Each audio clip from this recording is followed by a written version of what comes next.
প্রায় 20টি দিন পর আবার তোমাদের সাথে দেখা। তোমরা তো অনেকেই জানো কিছুদিন আগে আমার একটা মেজর সার্জারি হয়, আর সেই সার্জারির জন্য শারীরিক সমস্যা ও দুর্বলতার কারণে ভিডিও করা বা এডিট করার মতো শক্তি আমার একদমই ছিল না। ডক্টরের পরামর্শ অনুযায়ী 3 মাস ফুল রেস্ট হলেও এই 20 দিন কাজ ছাড়া আমার 20 বছর মনে হচ্ছিল। আর আমরা যারা এই আর্ট ক্রাফটের কাজ করি তাদের কাছে এই কাজটাই মন ভালো করার মুখ্য মেডিসিনই বলতে পারো।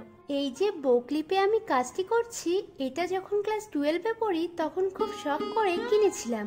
এখন আমি অনেকটাই সুস্থ, তাই আজ ইচ্ছে হলো এই সিম্পল বকলিপে নতুন কিছু করার। যেহেতু এর আগে এমব্রয়ডারির ওপর কোনো কিছুই করা হয়নি, তাই ইচ্ছে হলো আজ এটি করার।